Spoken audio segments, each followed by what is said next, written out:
En este episodio de Revolución Racional, para ellos, cuando ellos hablan de igualdad, realmente ellos lo que se están refiriendo es a otra palabra que está muy en boga. Y cuando ellos dicen equidad, nosotros pensamos que equidad se refiere a igualdad, que es lo mismo. Y no es lo mismo.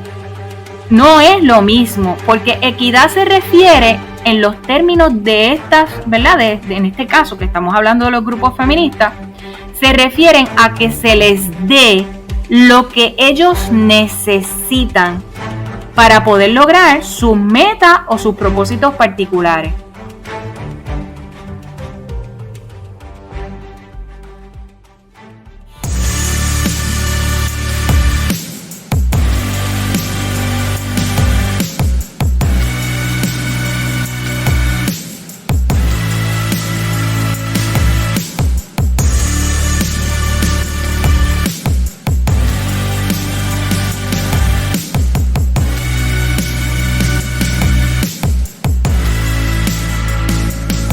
Saludos, este es Christopher Molina, tu anfitrión, y este es el podcast Revolución Racional, otro episodio más lleno de información y análisis del que todos los conservadores quieren escuchar en Puerto Rico. Hoy me acompaña alguien que me encanta que la tengo conmigo porque es una persona que siempre he tenido buena comunicación con ella y que estamos ahí con los mismos temas, y esa persona es nada más y nada menos que Elian Martínez. Gracias por estar conmigo, Elian. Saludos, gracias a ti. Para mí es un placer estar contigo, ¿verdad? En esta discusión que vamos a tener la noche de hoy. Es un tema que me apasiona muchísimo y que definitivamente todos los conservadores deberíamos de revisitar y analizarlo con más cautela, porque es lo que tenemos en estos momentos, ¿verdad? Como decimos por ahí, a fuego. Claro que sí, claro que sí. Oye, Elian, para aquellas personas que todavía no han escuchado de ti o no te conocen bien, ¿tú me puedes dar un poquito más de información sobre ti para que ellos te conozcan? Pues, primero que nada, ¿verdad? Soy mamá.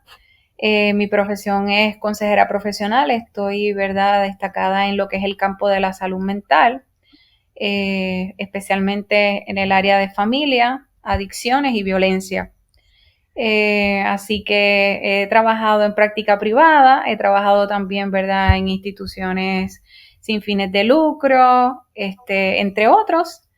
Y me dedico también, ¿verdad?, gran parte de estos últimos años de mi vida los he dedicado a educar, a concientizar, a dar consultoría, talleres y conferencias alrededor, ¿verdad?, de Puerto Rico, y también he colaborado con otros proyectos, ¿verdad?, fuera de la isla. Así que, ¿verdad? Okay. Hablando un poquito de mí. Claro, claro. Y actualmente, en cuanto a asuntos de política, ¿qué te encuentras haciendo? Bueno, pues prácticamente ahora todo en la vida es política. Pero, ¿verdad? Soy miembro fundador de un reciente partido político en nuestro país, Puerto Rico, el Proyecto Dignidad. Así que todavía formo parte del Consejo de Gobierno. No solamente, ¿verdad?, fui miembro fundador, sino que aún continúo y soy parte del Consejo de Gobierno de esa colectividad.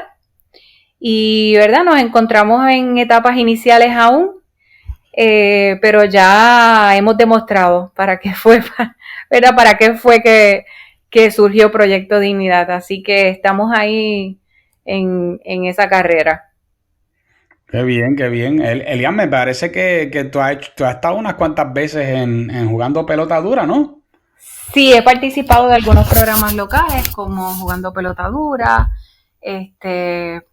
otros como, ¿verdad?, el de Jay Fonseca, entre otros, algunos en las emisoras AM, así que he participado en varias discusiones sociales y políticas en estos últimos años, ¿verdad?, no solamente en estos momentos de la creación de Proyecto Dignidad, sino en el pasado también formé parte de discusiones en relación al tema de la marihuana, la legalización de las drogas, las terapias de conversión, la hormonización de los menores como tratamiento afirmativo, entre otros temas. Así que, ¿verdad?, violencia contra la mujer, la criminalidad. Así que llevo estos últimos añitos, ¿verdad? Bajo fuego, pero es parte de lo que hago y por el momento, ¿verdad? No pienso ceder ese espacio. Muy bien, muy bien. Ahí no se puede ceder, no estamos en momentos de ceder. Sí, Definitivamente. parte de lo que tenemos, lamentablemente, ha sido eso, que hemos cedido espacios y los grupos radicales, ¿verdad? La izquierda progresista ha sido muy astuta en llenar esos espacios, así que por el momento seguimos ahí. Pues mira, qué bien que tú mencionas eso, porque precisamente yo creo que la conversación de hoy, ¿verdad? Es en torno específicamente a uno de estos grupos y es específicamente el grupo de los feministas. Quise hablar contigo especialmente, pues yo sé que esto es una de tus áreas donde más experticia tú tienes. Y esto es algo que a mí también es un tema que a mí siempre me ha fascinado y yo creo que para muchos conservadores se les hace hasta difícil entender las cosas en torno a los feministas, que ellos viven como que en su propio mundo, con su propia ideología y su propia forma de pensar, que es bien distinto. Y pues yo quisiera que arrojáramos un poquito de luz sobre eso en el día de hoy para que otros conservadores, ¿verdad?, que estén escuchando el podcast pueden entender y que nosotros podemos trabajar en contra de sus maquinaciones, que desgraciadamente, de lo que yo entiendo, ¿verdad?, tampoco ayudan ni tan siquiera a la mujer en nada, ¿no? Así que yo quisiera hablar un poquito acerca de un concepto, pues el primer concepto más fácil es de que qué es lo que de por sí es una feminista. Nosotros obviamente sabemos que ha habido varias etapas o lo que le dicen olas, ¿verdad?, del feminismo, pero las mujeres que son feministas tienden a tener una interpretación de qué es lo que significa el feminismo, que es como bien sencillo, pero no sé si creerle, porque yo siempre cuando yo le pregunto, o a alguien en las entrevistas le preguntan, ¿qué es el feminismo? Pues te dicen que es buscando la igualdad entre el hombre y la mujer. Pero ¿tú estarías de acuerdo con eso? ¿Que el feminismo actual está buscando solamente la igualdad entre el hombre y la mujer? Bueno, mira, así como tú lo planteas, esa es la pregunta que debemos de hacernos. O sea, eso es lo que dicen, realmente eso es lo que dicen. Sin embargo, ¿a qué se refieren verdaderamente con igualdad? ¿A qué se refieren? ¿En qué cosas, verdad, no somos iguales a los hombres en estos momentos? ¿En qué cosas nosotras las mujeres, en este momento, en Puerto Rico, nosotras no somos iguales a los hombres? ¿En cuáles? Entonces, eso es una pregunta que cuando yo la planteo, y yo he estado en reuniones con grupos feministas, porque, por ejemplo, el cuatrienio pasado tuve la oportunidad de ser parte del consejo asesor que nombró la exgobernadora Wanda Vázquez, y he participado en otras mesas de trabajo, ¿verdad?, cuando la legislatura ha abierto quizás espacios para presentar ideas o supuestamente, ¿verdad?, para escuchar planteamientos y recomendaciones para desarrollar leyes o política pública. Y cuando uno plantea esa pregunta en los grupos, es como que un shock, es como si les cayera un balde de agua fría. ¿En qué cosas realmente no somos iguales a los hombres que tenemos que estar buscando esa igualdad? ¿Por qué la lucha de la igualdad? Y hasta el momento, Christopher, a mí no me han podido contestar la pregunta. No me la han podido contestar. Por otro lado, ¿verdad? Yo creo que nosotros los conservadores tenemos que aprender a ser como mañosos, por decirlo bien puertorriqueño, ser entendidos con este terreno del vocabulario, ¿verdad? Sí, Estos grupos de izquierda progresista, realmente ellos han adoptado unas narrativas, ¿verdad?, posmodernas, y cuando ellos utilizan estos términos, nosotros equivocadamente pensamos que sabemos de lo que ellos están hablando. O sea, nosotros pensamos que comprendemos a lo que ellos se refieren, pero no es así. Estos grupos, ¿verdad?, lo que han hecho es... nosotros, por ejemplo, revisamos el significado tradicional. Para nosotros igualdad tiene un significado específico. Pero estos grupos hacen una revisión, ¿verdad?, a través de sus métodos críticos, esta casi elevación intelectual que solamente ellos tienen, y hacen unos resignificados. Ellos hacen unos resignificados de las palabras Y entonces, mientras hablan de igualdad, nosotros nos hacemos una idea en nuestra cabeza pensando que sabemos a lo que ellos se refieren y asentimos. Y decimos, sí, igualdad, sí. Sin embargo, cuando estos grupos hablan de igualdad, a lo que realmente se refieren no es a igualdad, porque igualdad la tenemos. Por eso es que cuando yo pregunto, ¿y en qué cosas nosotros no somos iguales a los hombres ahora mismo? Se quedan calladas. Muchas se enojan, comienzan a gritar, ya empezó con los comentarios esto, y tratan de tergiversar o de redirigir la discusión en otra dirección, porque es, ¿verdad? Del saque es el primer enfrentamiento. Entonces, ¿qué pasa? Para ellos, cuando ellos hablan de igualdad, realmente ellos lo que se están refiriendo es a otra palabra que está muy en boga. Y cuando ellos dicen equidad, nosotros pensamos que equidad se refiere a igualdad, que es lo mismo. Y no es lo mismo. No es lo mismo, porque equidad se refiere en los términos de estas, ¿verdad? En este caso que estamos hablando de los grupos feministas, se refieren a que se les dé lo que ellos necesitan para poder lograr sus metas o sus propósitos particulares. Así que no es igualdad de que me des lo mismo. No me des las mismas oportunidades que tienen los hombres. No es eso, porque fíjate, las mismas oportunidades las tenemos. Ahora mismo, hace poco yo hice, ¿verdad? Un escrito para un medio, Buenas Nuevas, y prácticamente ahora mismo en Puerto Rico la mayoría de las secretarías y puestos de gobierno importantes las tienen las mujeres. Dejando a un lado que la mayoría ahora mismo en el cuerpo del Senado es compuesto por mujeres. Y que tenemos ahora mismo al Supremo, en el Tribunal Supremo, una mujer. La presidenta del Tribunal Supremo en Puerto Rico es una mujer. Entre muchas otras instancias y secretarías. Así que cuando hablamos de igualdad, nosotros los conservadores tenemos que entender que en este juego de los vocabularios esta gente nos lleva años luz. Sí. Nosotros tenemos que hacernos expertos en este juego de las letras y del vocabulario y de los significados. Así que cuando ellos hablan de igualdad y tú le planteas la pregunta, ellos patinan. Ellos no te pueden contestar. ¿En qué yo no soy igual al hombre ahora mismo? O sea, ¿qué oportunidades yo no tengo por ser mujer? Silencio. Por otro lado, cuando tú planteas, ok, pues igualdad, yo estoy de acuerdo con la igualdad.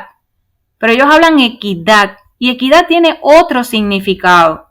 Nosotros hemos pensado, por ejemplo, cuando escuchamos a los políticos, no, igualdad y equidad, y lo utilizan como si fueran sinónimos, pero realmente no lo es, porque equidad es que se le dé a la otra, a este grupo específicamente, no un trato igual y justo, sino que me des lo que yo entiendo que yo necesito para poder lograr mis propósitos o mis metas particulares.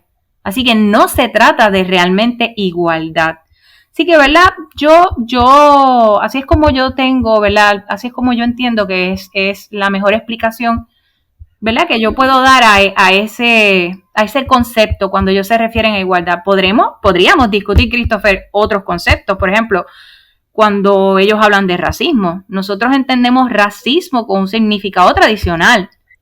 Sí, hay otro mundo completo. Sin embargo, ellos no se refieren al significado tradicional. No. Y lo mismo con otros, o sea, podemos hablar muchas otras palabras, multiculturalidad, interseccionalidad, y por ahí podemos seguir. Yo sé que nos alejamos un poquito de la discusión, pero lo tiro ahí al medio como pie forzado para que el que quiera después darle casco, lo haga. Y comience a buscar cómo estas personas dan una resignificación, ¿verdad?, a las palabras.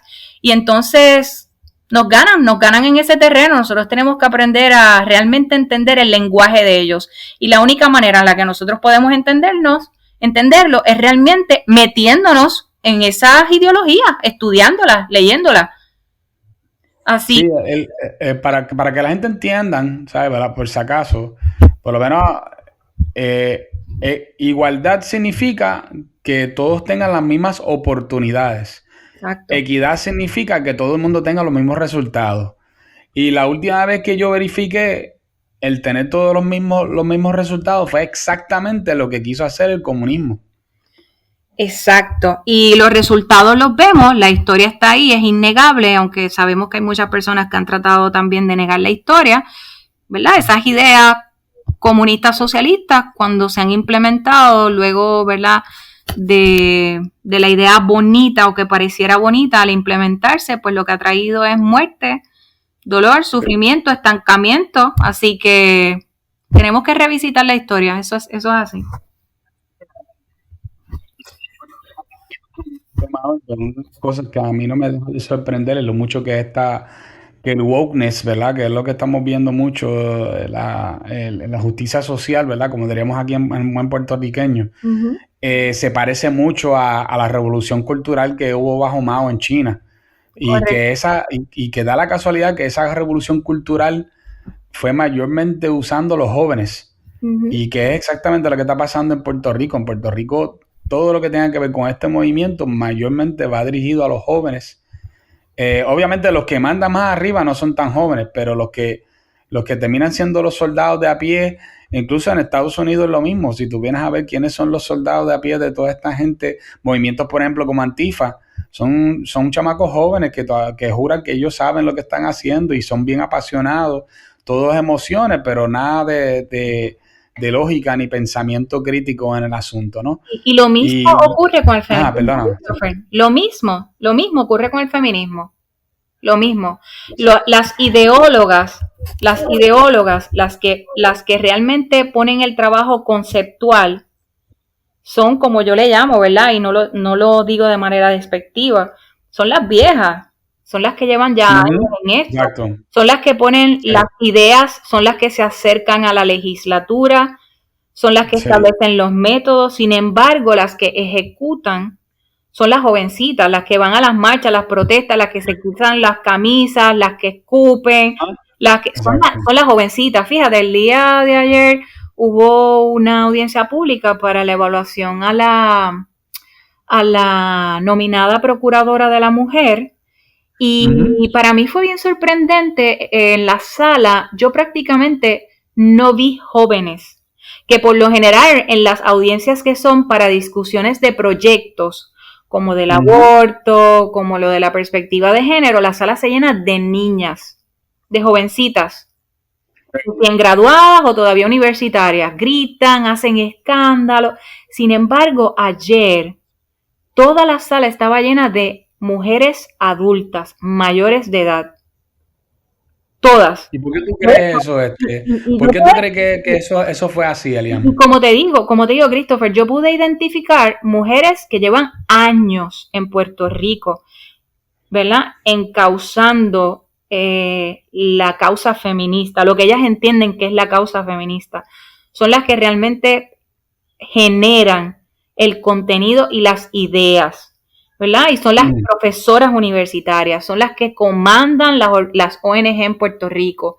Así que para mí fue bien sorprendente no ver jóvenes allí. Lo que vi fueron las de décadas, las que llevan décadas haciendo ese trabajo desde la universidad y desde la ONG en la sala el día de ayer. Así que nada, te lo planteo, ¿verdad? Como un comentario, ya que mencionas esto de que utilizan... No, a mí me hace sentido. A mí me hace sentido porque yo había escuchado una teoría hace poco que decía que mucha gente se preguntaron, bueno, había este pensamiento, especialmente en los 80 y los 90, que la gente que habían sido hippies en los 60, al final de los 60 y los 70, que esa gente se convirtieron en capitalistas en los 80 y los 90, pero que esa teoría fue destruida cuando nos dimos cuenta que muchos de esos hippies, lo que terminaron siendo maestros, terminaron siendo profesores universitarios, terminaron trabajando dentro del gobierno y que muchos de ellos lo que hicieron fue que llevaron su teología, y ¿verdad? Yo les digo que es una teología básicamente ya, y su ideología... Sí, es su Dios, así que de acuerdo a su Dios ellos hacen su teología. Exacto. Precisamente. Y entonces ellos lo fueron llevando a los sitios donde ellos podían crear una masa crítica, especialmente por ejemplo las universidades que las tienen completamente dominadas. Y ellos crearon un grupo de jóvenes nuevos, ¿verdad? En este tiempo, que le hace caso a ellos, y ellos son los pensadores que están al frente de de todo el asunto y hace completo sentido Eso es el así. asunto. Así que definitivamente nosotros no nos estamos enfrentando a algo nuevo aquí. Esto es algo que lleva tiempo pasando. Por eso es que nosotros como conservadores yo creo que tenemos que tener mucha paciencia con lo que estamos haciendo porque las cosas no pasan de la noche a la mañana. O sea, la revolución que nosotros estamos viendo que lleva, qué sé yo, como desde el 2012 por ahí más, que se ha visto más activo. Alguna gente dicen que fue desde Donald Trump para acá, pero obviamente eso ya llegó un poquito antes, pero cuando llegó a masa crítica, yo diría que fue como más o menos para el tiempo de Trump, 2016 en adelante, o quizás hasta 2015. Y eso para que llegara, eso no fue una casualidad, esto fue algo que fue poco a poco creándose dentro de las universidades, dentro del gobierno, dentro de muchas organizaciones ONG saliendo, haciendo el trabajo que ellos querían y hasta dentro de las iglesias incluso, hasta eso. Y que nosotros ahora estamos viendo los resultados de eso y nosotros no podemos pensar que sencillamente quizás por votar por fulano o sultano nada más, ya eso se va a ir mágicamente. Hay un trabajo enorme que hacer en las instituciones, recuperar todas esas instituciones y el gobierno y todo lo que hay que hacer es una cosa enorme. Yo quisiera que muchos conservadores entendieran el trabajo que hace falta hacerse, que es grande. Sí, lo que pasa es que nosotros, ¿verdad? Pensamos, por lo menos aquí en Puerto Rico, yo sé que hay personas que llevan años, ¿verdad? Haciendo su labor y su trabajo. Pero yo reconozco que más o menos aproximadamente del 2000, ¿verdad?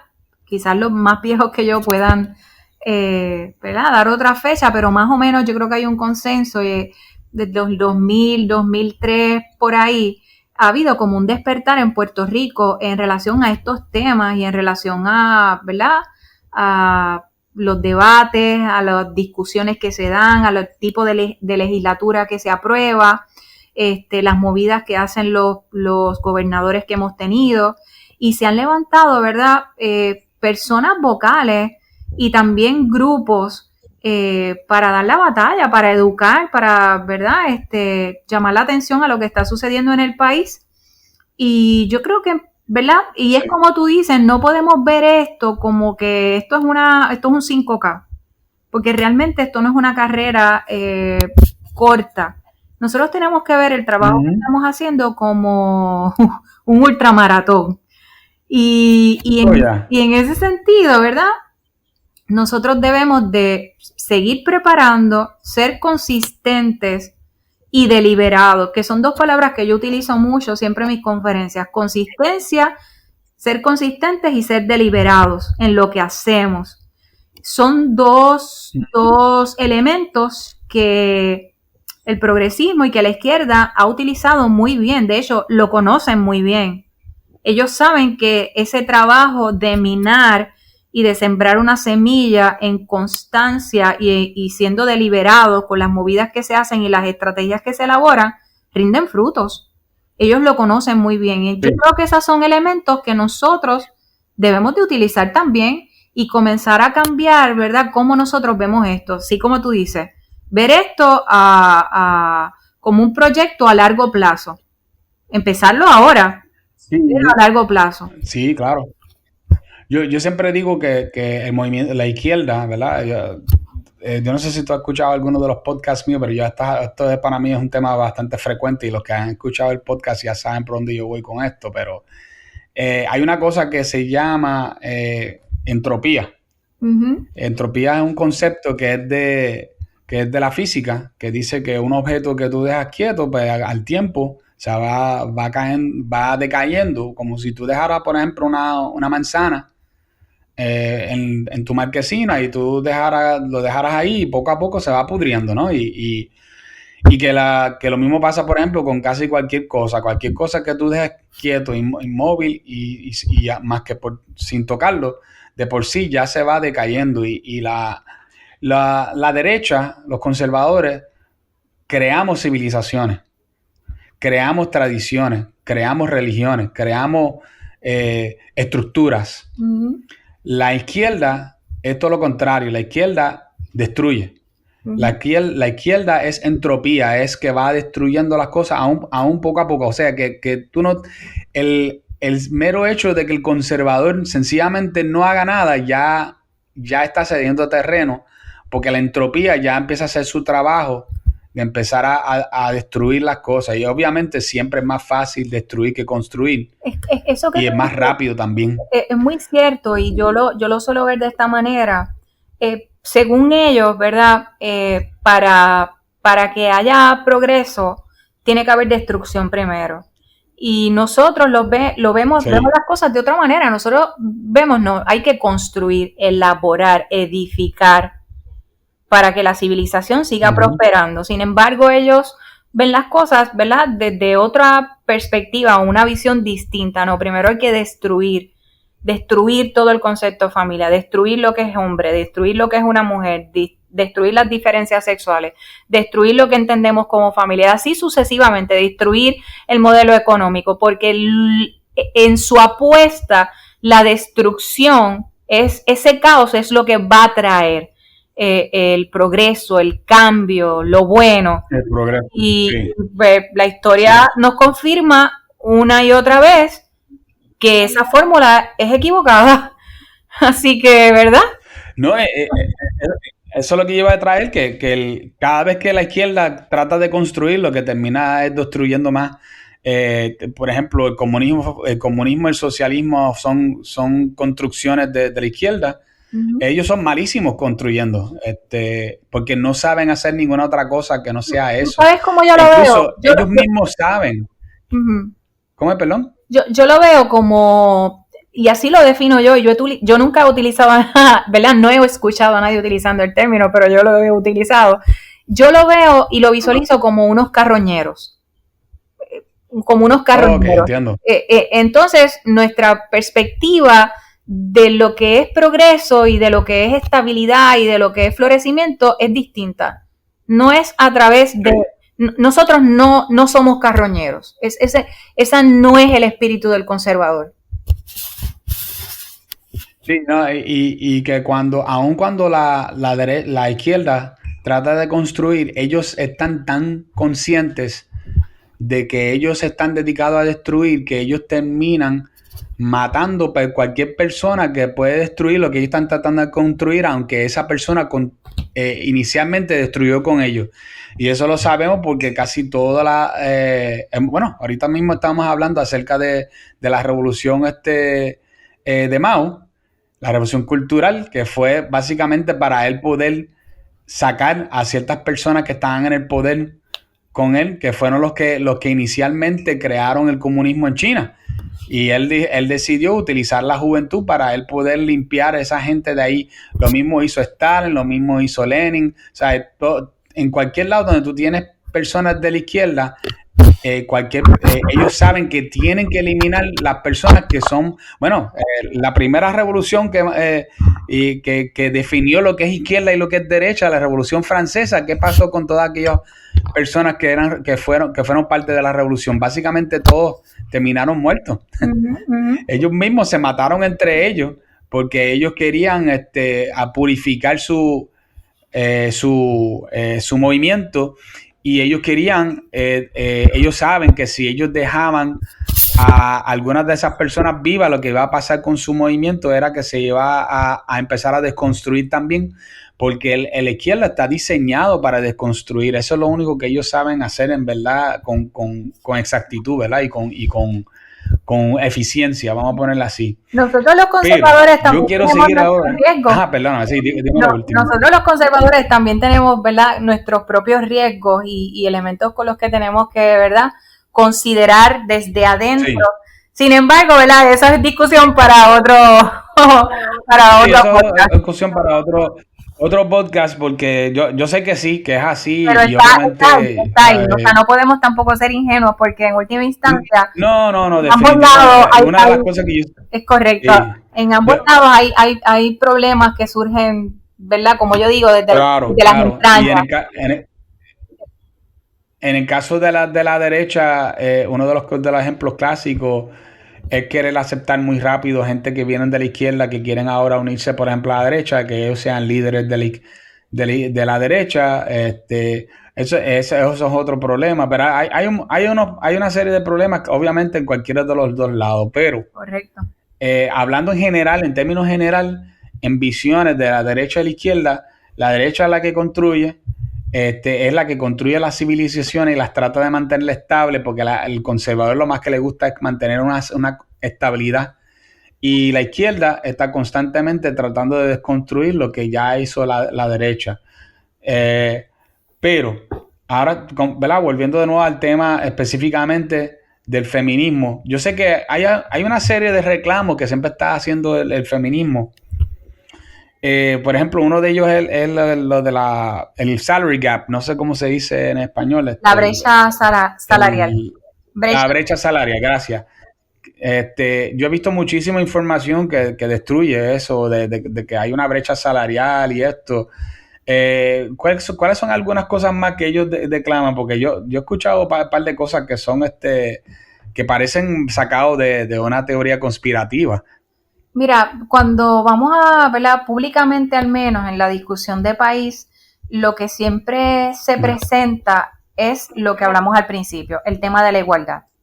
Que el feminismo realmente lo que busca es igualdad. Ese es el reclamo, vamos a decir, público ante la sociedad, Sí. lo que ellas hablan. Sin embargo, cuando vamos a la práctica, pues nosotros vemos que esos reclamos no de igualdad realmente pasan a un segundo, un tercero, un cuarto plano, porque realmente ellas ni siquiera pueden establecer en qué cosas no somos iguales, ¿verdad?, con los hombres. Y lo que hemos visto Sí. es otro tipo, un reclamo, ¿verdad?, solapado, que yo le llamo el reclamo del poder. Así que no es tanto el asunto de igualdad, es el asunto de controlar el pensamiento, de controlar lo que se cree, de imponer cómo la gente debe de vivir, cómo la gente debe de pensar, cómo la gente debe de actuar. Así que, ¿verdad? Yo sé que el reclamo público es la igualdad, sin embargo, cuando vamos a las discusiones per se, cuando vamos al fondo de todo esto, nos damos cuenta que realmente la búsqueda del feminismo actual es simple y sencillamente político y de poder. Claro, claro.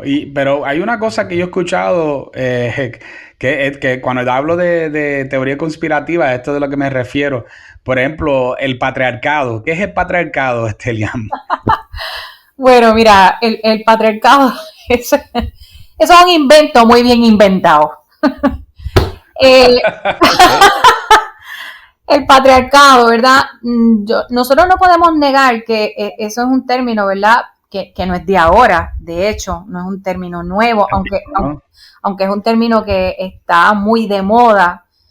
Prácticamente ellas reducen principalmente a los problemas de la mujer debido al patriarcado. Que el patriarcado es machista, ¿verdad? Según ella, tiene que ver con el machismo del hombre, tiene que ver con el control del hombre sobre la mujer, de manera tal que la mujer no tenga oportunidad para ser quien es ni para desarrollarse. Así que, ¿verdad? Para ellos es como una teoría conspirativa de que los hombres están como que en contra de las mujeres para mantenerlas fuera del poder y de que tengan buenos salarios y que tengan beneficios y que es algo parecido a eso, ¿no? Sí, es eso mismo y prácticamente es eso. ¿Y por qué hay violencia? Pues por el patriarcado, por las ideas machistas patriarcales que tenemos. Incluso, mira, si es el chicle que no despega, que hasta en las relaciones, ¿verdad?, de violencia en las parejas homosexuales, ellas se refieren incluso a un patriarcado internalizado, del cual ¿verdad?, del cual los sujetos no son conscientes. Así que imagínate tú, o sea, ese es el chicle que no despega. Pero la realidad es que no las excusas, todo el mundo sale bien, ¿ah? Exacto, la realidad es que el verdadero reclamo de las feministas no tiene nada que ver con igualdad, tiene que ver con poder, con política y poder. Sí, no, es que es increíble porque yo digo, si tú le preguntas a los hombres, tú sabes, oye, tú ven acá, tú eres parte de como de una agenda global de tú estar en contra de la mujer, te van a mirar como si tú estuvieras loco. Pero entonces encima de eso, ellas te dicen que es como si fuera algo que trabaja solo, como sistemático, que hay en el mundo, que no hace falta ni que los hombres tan siquiera se pongan de acuerdo. Entonces, ¿cómo es esto? Esto es como si fuera magia. Sí, acuérdate que ellas tienen su manera particular de hacer sus análisis, que es, ¿verdad?, lo que nosotros conocemos como estos sistemas críticos, estos sistemas de Sí, evaluación teoría crítica. críticos. Así que ellos, ¿verdad? Ellos, como decimos por ahí, ven, ¿verdad? En el argot de religioso dice, ven demonios en todas las esquinas. Así que podríamos catalogarlo algo así. Hay muchos fantasmas en todas las esquinas. No, y es así porque mira, si una persona es un cristiano y dice que ve el demonio en todas las esquinas, hasta muchos cristianos lo miran como que ¿qué te pasa a ti? Así que mira la cosa, que cómo ellos lo pueden ver y nadie los puede refrenar, ¿verdad? Mira, Pero en el caso aún de los a mismos ver, cristianos, sí. para darte un ejemplo, mira, un ejemplo cómico, pero a la misma vez que uno dice, o sea, no quiero utilizar la palabra, pero el nivel de idiotez es increíble. Uh-huh. En esa misma dirección de lo que estamos hablando, hace poco salió una noticia, de hecho creo que fue esta semana, en Argentina, donde este papá andaba con su menor de edad, con una niña agarrada de la mano, iban caminando por la calle y de repente se le acercó, parecía que habían personas vigilando y se le acerca a esta mujer para secuestrar, ¿verdad?, a la niña. Así que la mujer trata de quitarle a la niña de los brazos, arrancársela de los brazos para secuestrarla, llevársela, y el papá se defiende, o sea, defiende a su hija, a su cría, la defiende contra esta mujer que trata de arrebatársela de sus brazos. O sea, él la agrede en defensa propia para proteger a su hija. Y tú puedes creer, Christopher, que en la entrevista que le hace un medio nacional, el periodista le dice, bueno, efectivamente, usted cometió violencia de género, obviamente, contra la mujer. O sea, digo, usted estaba defendiendo a su hija, pero obviamente usted cometió violencia de género. Mira el nivel de estupidez y de idiotez tan grande con este asunto, ¿verdad? Que estamos hablando de que es como una fuerza que está en todas partes, que realmente la gente ha internalizado el mensaje. Y no importa lo estúpido o lo ridículo que sea, la gente lo sigue repitiendo. Así que, ¿verdad? Sí. El patriarcado está en todas las esquinas, la violencia de género ahora está en todas las esquinas. Vuelvo y te repito, es como el demonio que todo el mundo ve en las esquinas. Así que ese es uno de los problemas que estamos enfrentando, esa es la realidad de lo que estamos viviendo en estos momentos. Hay un autor que se llama Gad Saad, él escribió un libro que él dice que este tipo de pensamiento así es como si funciona como si fuera un tipo de parásito mental que se apodera de las mentes de la gente y no los suelta y los hace pensar que constantemente están asediados, constantemente tienen que estar a la defensiva, que ellos no tienen derechos a pesar de que tienen los mismos derechos que las personas que están lo más feliz por ahí, que no tienen que están siendo ¿cómo se llama esto? Oprimidos, ¿verdad? Oprimidos sobre todo. Y que todo este tipo, cualquiera que vaya, por ejemplo, a una universidad hoy día normal y tenga propensidad a esto y escuche las teorías, especialmente estas teorías críticas que te ponen de frente para empezar a desconstruir todo, pues obviamente tú vas a caer inmediatamente y tú vas a decir, espérate, todo esto es verdad, toda esta gente me están persiguiendo, toda esta gente, hay un sistema completo que está en mi contra, que está tratando de destruirme. Eso es así. Tú sabes, nada, esto es increíble, ¿verdad? Y lo más gracioso es que estas personas piensan que como estos son temas que se estudian en la universidad, que ellos tienen toda la razón, sencillamente pues porque es un tema que se estudia en la universidad, ¿sabes? ¿Cómo yo voy a estar equivocado si en la universidad me lo enseñó? Exactamente, eso es Ese es otro de los problemas que tenemos, ¿verdad? Que esos campos, vamos a decir, intelectuales, entre comillas, están todos copados por la izquierda. Oye, hablando de eso, el otro día Lizy Bulgo tuvo una charla que ella iba a dar sobre el aborto en la Universidad de Puerto Rico y le formaron una garata ahí en el frente, ¿verdad? Para que ella no pudiera hablar y se le metieron en el salón y empezaron a decir coros y qué sé yo. Y pues eso no, a mí no me está extraño. Yo llevo años viendo eso, especialmente en las universidades de Estados Unidos. Pero lo que me estuvo extraño fue que más tarde, es increíble, ¿verdad? Hablando de estupideces y idioteces, que después yo empecé a ver en Twitter, especialmente porque tú sabes que en Twitter esto es un campo de batalla, básicamente. La gente excusando, diciendo que lo que tenía que pasar era que Lizy no fuera allí porque ella tenía que saber que eso iba a ocurrir. ¿En qué mente qué mentalidad hay que tener para eso? Para tú pensar que una universidad pública donde que está sostenida con los impuestos que nosotros pagamos, se supone que tú no entres si tú eres conservador a dar una charla porque pues se supone que tú supieras que eso es un baluarte independentista, socialista, marxista y feminista, obviamente. Realmente, ¿verdad? Eso es un pensamiento de personas realmente ignorantes. Puede que hayan personas, ¿verdad?, que lo hagan porque son genuinamente ignorantes. Pero hay otros sí, que entiendo. Sí, y es la realidad, y para mí siempre es bien importante establecer esa diferencia. Hay gente realmente equivocada genuinamente.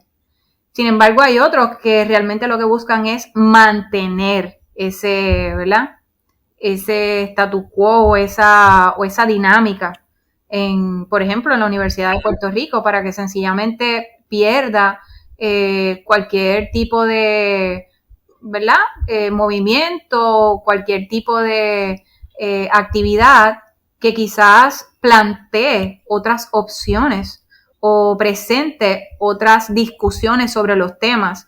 Y ahí realmente es que nos damos cuenta de la ignorancia, porque, ¿verdad?, eso es lo que ocurre en los países con regímenes totalitarios.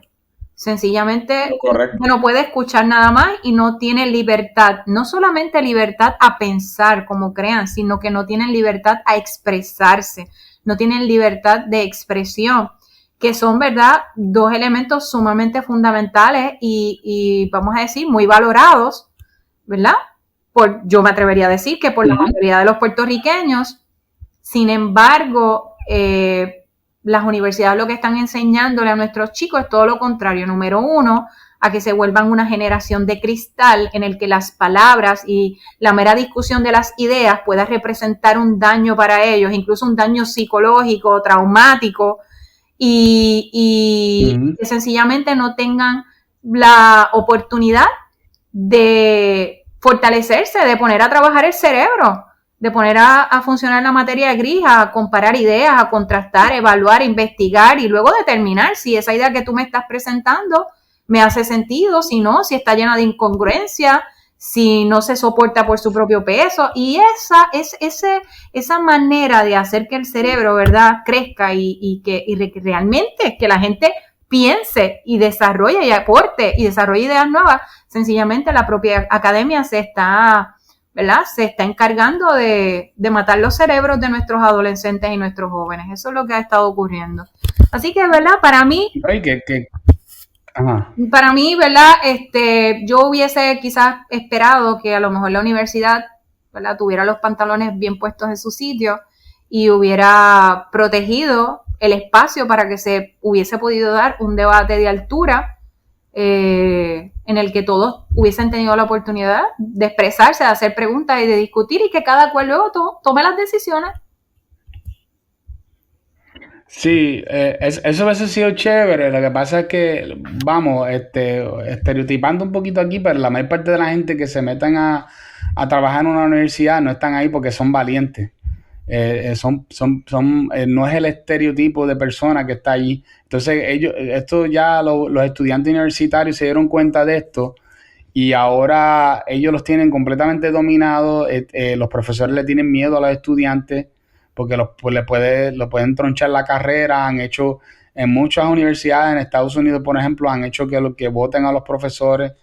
Tienen un poder enorme sobre ellos, porque encima de eso, pues le acaban el guiso si dejan de matricularse en esa universidad para irse a otro. Para darte una idea, por ejemplo, la universidad no solamente la Universidad de Puerto Rico que está así, la Interamericana me dicen que está super woke, y obviamente ellos saben lo que están haciendo porque saben que si ellos pierden estudiantes, y como esto es lo que está de moda, pues van a perder pierden dinero, ¿no? Pierden fondos en el asunto, ¿ok?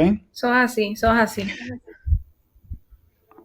Pues mira, vamos aquí con, yo tengo una cosa que yo quería hablar contigo, que ¿cuáles entonces han sido los efectos del feminismo sobre la sociedad? Pues mira, de verdad, cuando hablamos de los efectos del feminismo, yo lo que pienso es, ¿verdad? Me remonto a quizás esta ola, lo que se conoce como la segunda ola, que es cuando, ¿verdad? Engels y Marx proponen su manifiesto, y entonces luego de ahí yo recuerdo que mujeres comienzan a utilizar, ¿verdad?, esa narrativa y planteaban, ¿verdad?, pues que el Estado comunista es quien va a alimentar a los niños, que los va a cuidar, es quienes lo van a atender, los padres que se van a dedicar al trabajo, el Estado se va a hacer cargo, ¿verdad?, de lo que antes le correspondía a los padres. Y cuando yo miro eso, a mí me suena, ¿verdad?, me parece muy parecido a lo que tenemos hoy día. O sea, en esa filosofía, ¿verdad?, en esa ideología, el hombre iba a ser moldeado, educado, formado por las organizaciones socialistas en todas las esferas, en la escuela, en los jardines infantiles, en propaganda en el trabajo, y, ¿verdad?, prácticamente eso es lo que ha buscado los grupos feministas en estas últimas décadas. Realmente es lo mismo. Simplemente moldear la mente de las personas a su ideología particular, a su punto de vista particular. Así que los efectos del feminismo, mira, yo categorizo, ¿verdad?, la primera ola del feminismo realmente lo que buscaba era igualdad. Esas primeras mujeres lo que buscaban era la oportunidad de verdaderamente ser iguales, tener los mismos derechos ante la ley. Esa primera ola no se llamaba a sí misma feministas, porque, ¿verdad?, ese término no existía, no estaba ahí. De hecho, a ellas se le conocían como sufragistas porque ellas lo que buscaban era tener igualdad ante la ley y poder votar, poder educarse, tener esa misma oportunidad que el hombre, ser igual ante la ley. Así que, de hecho, muchas de esas mujeres, by the way, eran mujeres pro vida. Eran mujeres que creían que la mujer debía de educarse porque era la que formaba no solamente el espíritu de sus hijos en la casa, sino también su mente. Así que esas primeras mujeres lo que realmente buscaban era una igualdad. Yo pienso, y así lo veo yo, que estas últimas olas lo que han hecho es como apuntarse puntos que no son de ellas. Apuntarse unas cuantas a su favor que realmente no son de ellas. Fueron de mujeres, ¿verdad?, en diferentes partes del mundo, en Estados Unidos, en Europa, Francia, que sí realmente tenían claro lo que era igualdad. Sin embargo, la segunda y lo que tenemos una tercera ola, algunos hablan, ¿verdad?, de que ya estamos entrando en otra, lo que han buscado es otro tipo de meta. Es reconfigurar la familia, reconfigurar la sociedad, despojar al hombre y a la mujer de lo que los hacen únicos para que realmente no haya diferencia entre hombre o mujer, porque según ellas eso es lo que va a lograr, es erradicar la violencia y que no haya distinciones, además de que también dentro de su, ¿verdad?, mentalidad eso lo que provocaría es una liberación absoluta sexual. Así que, ¿verdad?, nosotros nos ponemos a discutir cada uno de esos elementos que yo acabo de mencionarte, olvídate que podríamos estar semanas hablando del tema, porque revisitar lo que muchas de esas feministas han planteado en cuanto a esos elementos es verdaderamente aterrador e impresionante, ¿verdad? Así que si tú me dices efectos del feminismo, pues mira, prácticamente lo que tenemos hoy día, la desintegración familiar, la sexualización, la explotación sexual de las mujeres, que las mujeres pierdan o hayan perdido verdaderamente oportunidades, sus espacios donde puedan estar seguras, eso es lo que realmente ha provocado el feminismo, especialmente esta última ola. Qué bueno que lo trae, porque yo estaba pensando en eso, de cómo ellas se adjudican, y hasta he visto artículos diciendo como que agradecer a las feministas todo esto, pero entonces ellos no se adjudican nada malo tampoco, aunque a pesar de eso, yo diría que hay unas cuantas que ellas se adjudican que en verdad no le toca tampoco. Vamos a hablar claro. Pero, por ejemplo, el derecho al trabajo, el trabajo siempre, las mujeres siempre han trabajado a través de toda la humanidad. El no trabajar y quedarse en la casa es un fenómeno más moderno que pasó entre el principio de los 1800 y quizás, perdón, al final de los 1800, al principio de los 1900, hasta por ahí los 50 y ya los 60, ya las mujeres se vieron obligadas al ambiente laboral, ¿verdad? Y todo eso. Y obviamente las guerras también las empujaron hacia el ambiente laboral de nuevo. Y aunque en los 60 se trató de hacer, ¿verdad?, de que el hombre fuera el que fuera a salir a buscarse el pan y que mantuviera a su familia, porque era bueno para la cuestión de cuidar a sus hijos, ¿verdad? Y enseñarle valores a esos muchachos en el hogar. Pero la realidad es que la mayor parte de las mujeres, antes era, pues, el trabajo era agricultura para el hombre, y la mujer no podía hacer el trabajo porque era demasiado fuerte físicamente, pero la mujer estaba trabajando dentro de la casa haciendo mil cosas. Sí, la realidad es que cuando venimos a ver, ¿verdad?, en mi opinión, que le ha dejado este feminismo, número uno, como te dije, se ha querido apuntar logros que realmente no le pertenecen, para comenzar. Y segundo, viendo los datos que tenemos, yo te podría decir que lo que se ha apuntado es alejarnos de nuestra identidad femenina, alejarnos de la maternidad o hacernos pensar que la maternidad es un yugo que nos impone el patriarcado, ¿verdad? Y el hombre es quien nos ha impuesto la maternidad.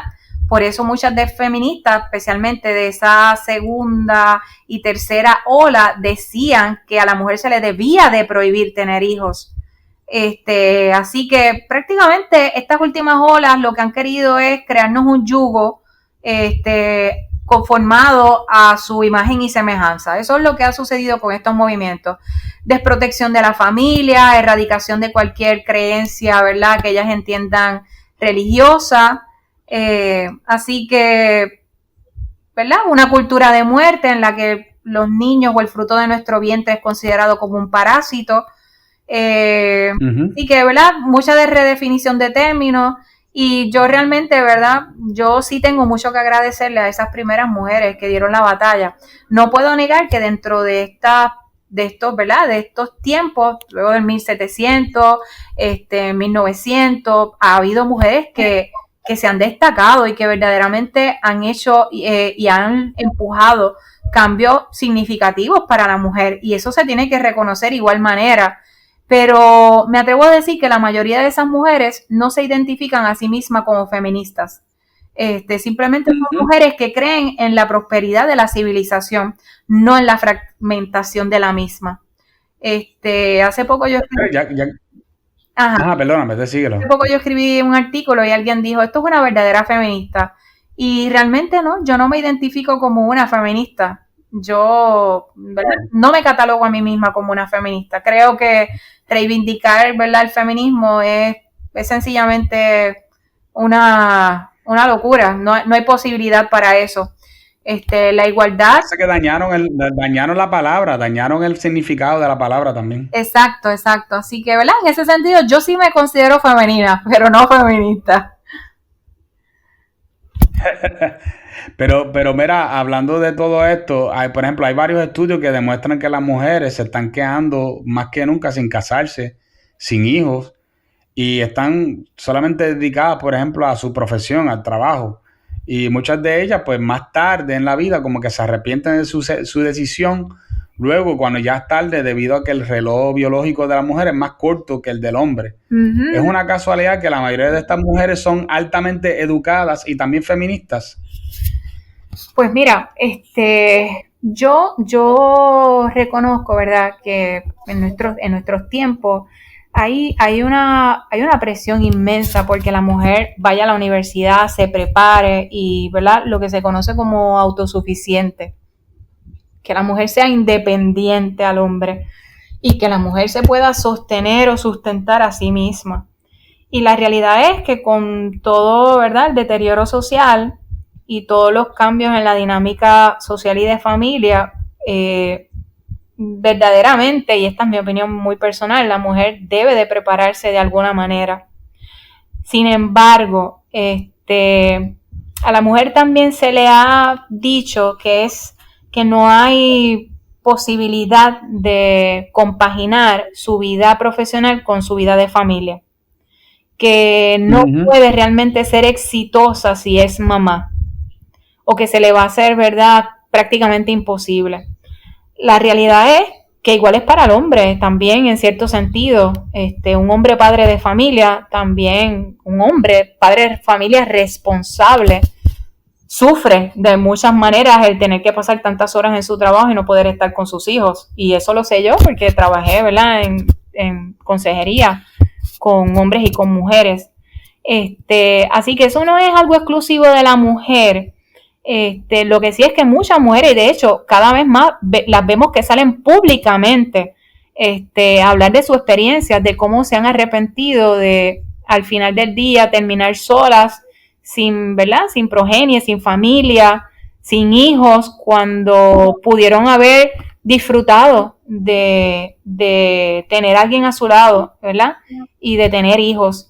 Así que eso es cada vez más común. De hecho, muchas mujeres han decidido empezar a trabajar más tarde, terminar sus estudios, pero dedicarse a su familia y luego más adelante trabajar o trabajar a tiempo parcial. Y yo creo que hay organizaciones y hay empresas que han hecho acomodos para las mujeres. Quizás no son todas, quizás se puede mejorar. Yo soy una de las que pienso que sí, que eso se puede mejorar. Así que eso ha provocado, ¿verdad? Quizás las feministas utilizan eso para decir que la mujer está entonces menos paga, que no tiene las mismas oportunidades. Y no, la realidad es que la mujer ha comenzado a darle más importancia a lo que es el ambiente relacional, su vida de familia, y ha decidido posponer, ¿verdad?, la generación de dinero o de ser exitosa, vamos a decir, en un mundo de negocios o en otro tipo de ambiente que requiere tanto de ella y que prácticamente la aísla de lo que son sus familiares o de poder ella conformar una familia. Ok. Pues mira, yo quiero ahora hablar, ¿verdad?, un poquito más acerca de la insistencia de las feministas con lo que sería con la ideología de género, o ellos le ponen por lo menos el nombre perspectiva de género. Uh-huh. Primero que me gustaría saber que cuál es la diferencia entre una cosa y la otra, si es que hay alguna, o si esto es solamente de que ellas quieren usar la palabra perspectiva de género de forma incógnita, ¿verdad? ¿Cuál es la diferencia entre una cosa y la otra y por qué ellos le dicen perspectiva de género y por qué hay tanta insistencia en querer implementar perspectiva de género? Mira, para mí, ¿verdad?, y siendo bien franca, el asunto la fiebre no está en la sábana, como dice el refrán. No importa si dice perspectiva o si dice equidad de género, no importa. El meollo está en el fenómeno conceptual de género. Donde quiera que esté la palabra género, ya eso tiene unas implicaciones conceptuales, punto. Así que es como, yo lo suelo comparar con el asunto de la marihuana. O sea, si tú hablas de marihuana, pues la gente dice, no, eso no es medicinal. Pero si tú le pones cannabis medicinal, contra, mano, eso tiene nombre y apellido, eso se escucha bien fino, nice. Pero la realidad es que es lo mismo. O sea, es lo mismo. Si tú quisieras hablar realmente de un medicamento, tú utilizabas otros términos. Y lo mismo pasa con la perspectiva de género. Le dices perspectiva, le puedes llamar equidad, lo que sea. Lo que importa es el fenómeno conceptual de género con todas sus implicaciones, ¿verdad? Quizás acá en el argot que ya he visto, que no es solamente puertorriqueño, ¿verdad? Para establecer una distinción en que es una ideología dañina, pues le hemos llamado ideología de género, ¿verdad? Como para crear una distinción en que son un conjunto de ideas que no tienen base científica, ¿verdad? Aunque ese no es necesariamente el significado de ideología, ¿verdad? Importante establecer esta distinción. Pero aquí y en otras partes que he visto en Latinoamérica y también en Estados Unidos, que lo he visto cada vez más común, especialmente en Estados Unidos, utilizar el término ideología. Así que lo que es importante que nosotros los conservadores sepamos es que no importa el apellido, el nombre que le pongan, el asunto, el problema conceptual es con ese fenómeno, con el fenómeno de género y todo lo que nos plantea. Por ejemplo, que al nacer no hay ninguna diferenciación entre los sexos, ¿ves? Que la personalidad psicosexual es algo que se cambia, ¿verdad? Que está en constante cambio, y que es debido a esa culturalización y al aprendizaje que tenga la persona, ¿ves? Ahí es que está el problema. El problema es cuando nos dicen que no nacemos ni hombres ni mujeres, que todo es una construcción social, todo es subjetivo, a la subjetividad del individuo, ¿verdad? Entre otras cosas, porque ese fenómeno conceptual abarca otros elementos, aunque el principal es ese precisamente. Así que no importa si dice una cosa u otra, lo que nosotros debemos estar claros es que donde quiera que veamos ese concepto, eso encierra, ¿verdad? Un andamiaje completo de cómo se visualiza el ser humano, cómo cambia entonces la relación con la familia y con la propia sociedad. Sí. ¿Sabe? A mí siempre me ha dejado bobo por cómo hace, qué sé yo, 10 años atrás no había tanta insistencia con este tema y ahora todo tiene que ver con perspectiva de género, absolutamente todo. Entonces, yo te voy a preguntar algo que yo creo que aquí la mayoría de los conservadores debemos de saber ya, pero para seguir más rodeando el asunto, ¿en qué país o en qué países se ha desarrollado la perspectiva de género? ¿Y cuáles han sido los resultados? Pues mira, los primeros países, ¿verdad? Donde, o la primera área donde se empezó a desarrollar, de hecho se creó un instituto, fue en los países nórdicos y eventualmente cerró y eso está, ¿verdad? Documentado. De hecho, esos documentos se les ha presentado durante estos últimos cuatrenio tras cuatrenio, a los legisladores que se le ocurren estas, ¿verdad? Ideas sobre implementar la perspectiva o equidad de género de manera transversal, tanto en el gobierno como en la escuela. De hecho, ya está implementada en el gobierno. Eso es algo que debemos de entender ya. Comenzando desde nuestro sistema, ¿verdad? Las cortes. La actual presidenta se ha encargado de, incluso los adiestramientos que se le da a los jueces, es con una cosmovisión o con esa, ¿verdad? Con esa cosmovisión particular, ¿ok? Así que en esos países resultó ser un fracaso y cerraron el instituto y no se volvieron a desarrollar más políticas en esa dirección. Sin embargo, países latinoamericanos, europeos, Estados Unidos, Canadá y Puerto Rico continúan insistiendo en implementar, ¿verdad? Este fenómeno, porque esto es sencillamente un fenómeno cultural, esto ni siquiera es una teoría, esto no es un método. Así que si nosotros queremos, ¿verdad?, poner la lupa en qué países han tenido las medidas de mayor fuerza, pues podríamos revisar Argentina, podríamos revisar España, y la realidad es que ninguna de las medidas que se ha implementado, y también está documentado, ha disminuido la violencia contra la mujer.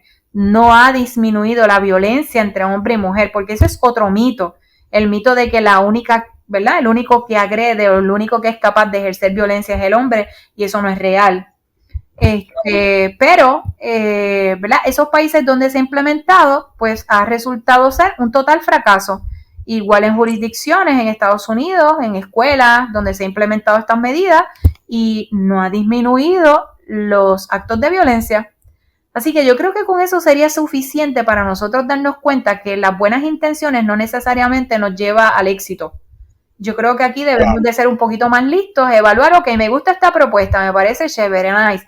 Ok, vamos a ver dónde se ha implementado, vamos a ver los resultados.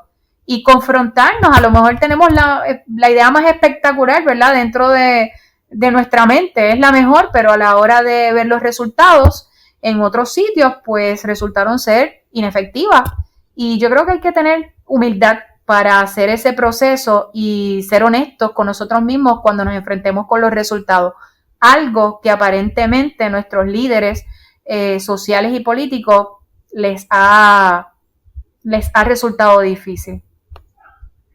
Sí, yo todavía no entiendo cómo es que esto funciona, de que tú sigues viendo otros países fracasar con una idea y como quieras querer una insistencia, pero es una cosa como que demasiado de fuerte, la insistencia de seguir queriendo implementar esto sabiendo que no funciona. O sea, yo pienso, por ejemplo, en el programa de los transbordadores espaciales de Estados Unidos, que la cantidad de veces que esos transbordadores lograron subir, alguien hizo la matemática y verificaron, tú sabes que dos de esos transbordadores se destruyeron.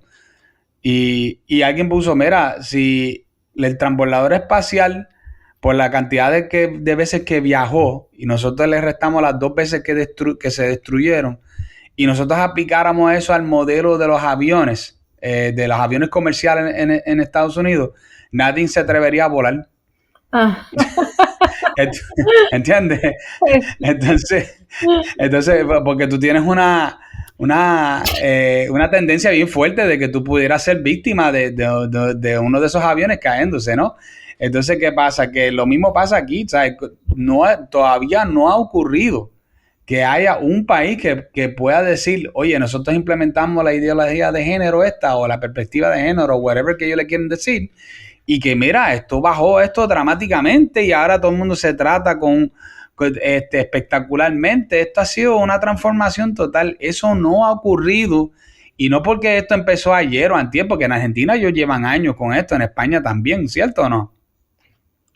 Eso es así, llevan muchos años y como te dije, en mi opinión personal, y no es que sea una opinión personal basada en la nada o en el vacío, es que precisamente viendo lo que ha ocurrido en estos países, pues uno puede asegurar, sin temor a asegurarse, que lo que ha hecho es embrutecer a la sociedad. Oh, sí. Como el ejemplo que te traje del periodista, que el papá estaba defendiendo a su hija de un secuestro, se defiende contra esta mujer que le iba a causar un daño, sabrá Dios si jamás hubiera vuelto a ver a su hija, y el periodista le dijo que la había cometido violencia de género. Sí, así que, ¿verdad? Es una pena porque no hay civilización que se sostenga, ¿verdad? Con poca inteligencia ni con sentido común. No hay civilización que se sostenga así. Cosas como esas están pasando también con otras cosas que tienen que ver con racismo, pero no vamos a entrar en ese tema hoy. Pero sí quería, ¿verdad? Como último tema, para seguir por ahí al final. Por ejemplo, yo sé que una de las cosas, ya que estamos hablando de este tema, es que se habla mucho de la violencia de género, pero una palabrita que ha surgido por ahí, aparte de que la violencia de género también es una palabra media nueva, es una frase nueva, pero la palabra feminicidio, ¿de dónde sale esa palabra y por qué se está usando esa palabra? Mira, cuando aquí en Puerto Rico se comenzó a usar, ¿verdad?, esa palabra, especialmente desde los núcleos universitarios, y comenzaron a dar estos talleres para educar a todo el mundo sobre el lenguaje y cómo los periodistas tenían que dar las noticias, cómo los policías tenían que hablar de estos crímenes, y trajeron, ¿verdad?, este sinnúmero de conceptos, como te dije, en los cuales ellos nos llevan mucho en la delantera en la presentación de los mismos y cómo hacer que los ciudadanos comiencen a utilizar esos términos. La realidad es que feminicidio, o sea, cuando realmente un feminicidio es que nosotros, ¿verdad?, violentamos a la mujer por ser mujer, matamos a la mujer por su condición de ser mujer, y la realidad es que no, eso no es así. Eso no es así. Fíjate que aquí en Puerto Rico ahora cualquier muerte de mujer es catalogada como un feminicidio, y entonces ellas ubican esas muertes en el renglón de violencia de género, y por eso es que entonces tenemos que hablarle a los hombres y caerle encima a los niños y impulsar la agenda esta del género, porque mira la cantidad de feminicidios que hay en Puerto Rico. Lo que ellas no quieren hacer es seccionar. ¿cuántas de esas mujeres realmente han muerto porque el hombre tiene un odio hacia ellas? ¿Cuántas murieron por una situación de violencia en la pareja? ¿Cuántas murieron porque están vinculadas esos asesinatos al tráfico de droga o al tráfico o a la venta de drogas? ¿Cuántas murieron, por ejemplo, en accidentes y así sucesivamente? O sea, no, ahora todas las muertes de mujeres se quieren catalogar bajo feminicidio. Y feminicidio, sí, cuando tú lo discutes, ellas te dicen, no, una aversión, un odio a la mujer. Y la realidad es que eso no es así. Pero eso es mentira. Eso es mentira, pero discutir estos términos y comenzar a desenmarañarlos, pues es algo que la mayoría de la gente no se atreve a hacer, y no se atreve a hacerlo precisamente porque los van a catalogar de machistas, de opresores, de que no les interesa la mujer, de personas malas y malvadas, porque dentro de la izquierda una parte muy importante es trabajar con las emociones, hacer sentir a la otra parte culpabilidad, ¿verdad? Y de esa manera redirigir la discusión en una dirección. Así que imagínate, nadie quiere que le digan que es una persona que odia a las mujeres, nadie quiere que le digan que no le interesa cuidar o proteger a la mujer, nadie quiere que le digan que es un machista, ¿verdad? Así que la gente evita entrar en ese tipo de discusiones, siquiera hacer preguntas, plantear preguntas, ¿verdad? A estos grupos o a sus portavoces, porque sencillamente la opinión pública y la cancelación es sencillamente brutal y aparatosa contra la persona que se atreva a eso. No hace mucho estaba escuchando a alguien que no me acuerdo el nombre de la persona, desgraciadamente ahora mismo, que estaba diciendo que es como utilizar tu propio sistema en tu contra, la forma que ellos lo usan, porque el hombre, no importando cuánto le tratan de tirar con estas cosas, siempre el hombre va a tener este instinto de cuidar a la mujer y de ser compasivo con la mujer, no importando la situación y que es difícil, tú sabes, por eso es que muchos hombres caen y terminan dándole a ellas lo que ellos quieren, aunque sea detrimental para muchos hombres. Por ejemplo, una cosa como esta, donde a un hombre le pueden adjudicar algo como que tú lo que le tienes odio a una mujer y caramba, quizás yo lo que estaba haciendo era tratando de que no me mataran con un cuchillo. Sí, la realidad es que esto es una discusión, ¿verdad? Bien complicada, y en ese sentido yo lo que le digo a la gente es que no podemos tener miedo a la cancelación, no podemos tener miedo a que nos tilden de cosas que nosotros sabemos que no es real, que no somos así. Y mira, la realidad es que hace poco yo estaba viendo ¿verdad? Yo me dedico a investigar, a buscar información, a guardar, ¿verdad? Fotos y cosas que uno ve sobre estos temas y discusión en los medios y en las redes.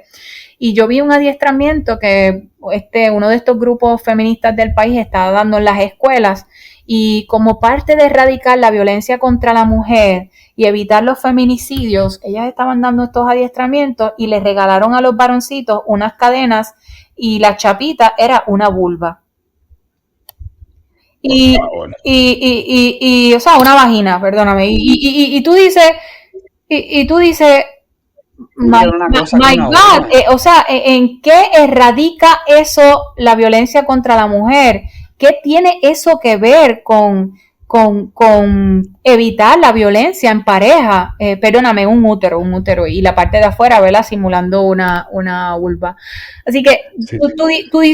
Tú dices, wow, o sea, y entonces esto se permite en nuestro país, o sea, a pesar de que no hay un currículo de ideología de género implementado en el país, y que se ha dicho que los padres, que no se puede enseñar ese tipo de cosas en los planteles, hay planteles y directores escolares que aún están insistiendo en estas propuestas, y yo creo que le toca a los padres ser bien fiscalizadores de lo que está ocurriendo, hacer las querellas correspondientes, notificarlo a los legisladores que han sido vocales, en que no se atropelle, ¿verdad? Y que no se le enseñe ideología sexualista a los menores de edad, y moverse sin importar de que lo acusen de homofóbico, de machista, entre otras cosas. Yo creo que eso es algo que nosotros debemos de trascender y ya dejar de preocuparnos por eso, porque la realidad es que si nosotros queremos un Puerto Rico mejor, pues tenemos que dar la lucha.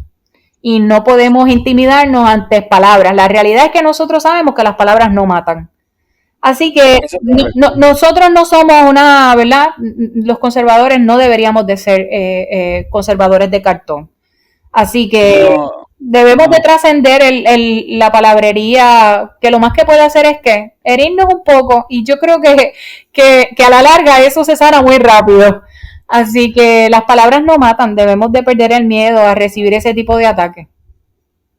Creo que es que muchos, especialmente pues muchos conservadores son cristianos y no están acostumbrados a que los acusen de cosas que son feas.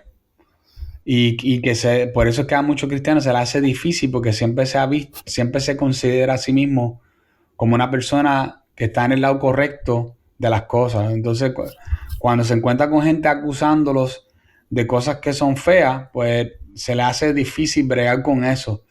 Pero nosotros tenemos que entender que las cosas han cambiado. Es así de sencillo. Eso es así, las cosas han cambiado y yo creo que, ¿verdad? Debemos de armarnos de valor, porque a la larga nosotros estamos luchando por las cosas correctas.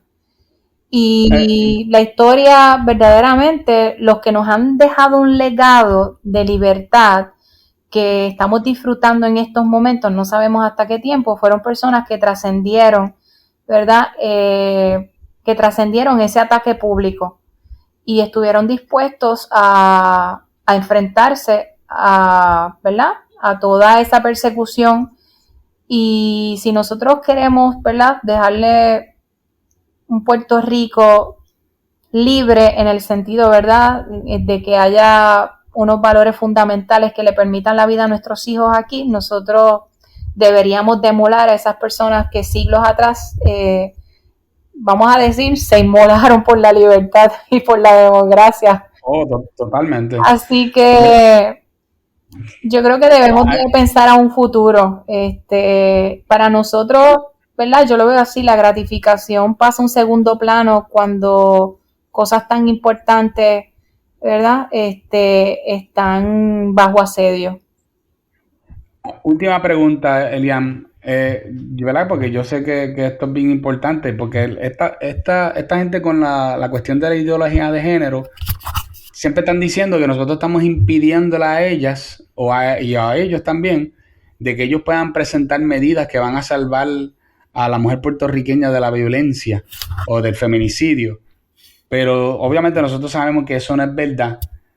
Pero tú puedes decir algunas cosas que podemos hacer quizás para verdaderamente atajar la violencia entre hombres y mujeres en Puerto Rico cuando tiene que ver con esto. Pues mira, desde el campo, ¿verdad?, de la salud mental y desde el escrutinio social, eso se ha evaluado, ¿verdad?, durante muchos años. Y hay programas, metodologías que se utilizan para trabajar tanto con las víctimas como los agresores. Sin embargo, ¿verdad?, hay mucho que nosotros podemos hacer a nivel macro, a nivel de sistema social. Nosotros vemos el fenómeno de la violencia como algo, ¿verdad?, como unifactorial, como si solamente fuera una causa la que provoca la violencia en hombres y las mujeres, porque precisamente el feminismo se ha encargado de decir que la violencia se debe única y exclusivamente a causa del patriarcado y del machismo. Y sí, pueden haber actos de violencia que nacen del machismo de un hombre hacia una mujer, pero entonces también hay actos de violencia de mujer hacia el hombre, ¿verdad? De hecho, lo que estamos viendo en la academia es un embrismo descomunal, aunque eso es, ¿verdad?, discusión de otro tema. La realidad es que el asunto de la violencia en la pareja es multifactorial. Lo que quiere decir es que múltiples factores influencian, generan la violencia en la pareja. Y te voy a mencionar al menos dos. Se ha demostrado que, ¿verdad?, el consumo de sustancias controladas, las drogas en el hogar provoca y es un factor relacionado a la violencia, no solamente de hombre a la mujer, sino también de la mujer hacia el hombre. Por mencionarte uno, si nosotros de verdad quisiéramos reducir, ¿verdad?, la violencia en Puerto Rico, nosotros trabajaríamos con el problema de adicción que nosotros tenemos en nuestro país. La mayoría de los hombres que llegan a la cárcel por actos de violencia son hombres que tienen ¿verdad? Tienen un problema de salud mental y son dependientes, ¿verdad? A sustancias controladas. Así que, para empezar, esa sería una excelente propuesta. Sin embargo, nosotros sabemos que el sistema de salud mental en Puerto Rico y los tratamientos para adicciones son prácticamente nulos, son prácticamente cero. Aquí una persona que desarrolla un problema de adicción, yo quiero, ¿verdad? Y lo dejo claro, ¿verdad? En esta discusión que estamos teniendo, se mete en un tremendo lío, porque en Puerto Rico no hay tratamientos para adicciones. No hay tratamientos para adicción. De cada 10 personas, quizás 1 o 2 reciben algo de tratamiento, pero no se ha podido comprobar siquiera que esa ayuda que recibe es efectiva. Esa es una realidad. Sí, el alcohol. De hecho, yo ¿verdad? En consejería atendí muchos casos que uno de los factores generadores de la violencia era la bebida, era el alcohol. Así que, ¿verdad? Para empezar. Segundo, si queremos trabajar verdaderamente con este asunto de la violencia, nosotros trabajaríamos con la crisis, y lo voy a decir porque es una de las, ¿verdad? De las cosas que se han explorado y que está documentada, es la pornografía. La mayoría ¿verdad? De los actos de hecho, la mayoría de la pornografía que se está consumiendo ahora mismo es cada vez más y más violenta. Son nuestros niños y jóvenes los que están expuestos a la pornografía. La edad promedio de un menor a ser expuesto a este tipo de contenido es a los 10 años de edad. O sea, la educación sexual que está recibiendo el niño es a través de un ordenador, de una computadora, donde le dice que para generar placer tiene que agredir a una mujer, tiene que dañarla, tiene que escupirla, tiene que patearla. Así que, ¿verdad? Sin contar que obviamente está siendo expuesto a un material que es totalmente dañino para su mente, para su corazón y para su desarrollo en general. Así que, para plantearte, nosotros queremos trabajar con la violencia, pues vamos a evaluar cuáles son los factores que generan violencia aquí. ¿Qué otra cosa genera violencia? La violencia precisamente intrafamiliar hace que los niños que son criados en esos ambientes sean propensos a generar actos de violencia, no solamente cuando llegan a edad adulta, sino desde tan temprano como 5 o 6 años en etapa preescolar. Así que, ¿verdad? Nosotros tenemos realmente en Puerto Rico una oportunidad de mejorar nuestra sociedad. Si de verdad nosotros tuviéramos voluntad para meterle mano a los problemas que nosotros tenemos, porque hay recursos. Aquí en Puerto Rico llega un sinnúmero de fondos para trabajar verdaderamente con nuestras problemáticas. Lo que sucede es que no hemos estado dispuestos a revisitar, ¿verdad?, las cosas que realmente funcionan. Y por otro lado, la corrupción ha impedido que también podamos poner en marcha programas que puedan ser efectivos, comenzando porque en muchas de estas agencias ubicamos personas que no están preparadas para dar el servicio. Así que sí, hay oportunidad de crecimiento, lo que necesitamos es voluntad para echar para adelante a nuestro país. Ese último punto que tú dijiste, siempre me acuerdo de algo que yo aprendí en unos talleres, porque yo también yo tenía antes licencia de consejería, y uno de ellos que siempre decía, hurt people. O sea, que la gente herida hieren gente. Exactamente. Pero qué pena, ¿verdad? Que ya este podcast ya estamos terminando. Creo que se nos quedó temas ahí que podemos estar un rato, Elian, pero nada, para eso Dios hizo un día detrás del otro y podemos hacer otro podcast con un tema similar, porque aquí hay mucha tela para cortar. Gracias 1,000,000 por estar conmigo en el podcast de Revolución Racional, pero antes de que te vayas, dale a la gente ahí la información tuya de cómo pueden conseguirte en las redes. Pues perfecto, me pueden conseguir en las redes sociales, en Twitter como Elian Verónica Martínez, me pueden conseguir en Instagram como consejera Elian Martínez y en Facebook como consejera Elian Verónica Martínez González. A través de cualquiera de esas redes se puede contactar conmigo si está interesado en taller, conferencia o alguna consultoría. Así que continuemos construyendo Puerto Rico.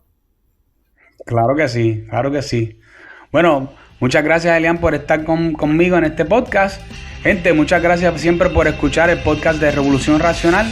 Pronto nos estaremos viendo, sea a través de nuestra página de Facebook o a través de Twitter o a través de este podcast. Se cuidan mucho y nos veremos pronto.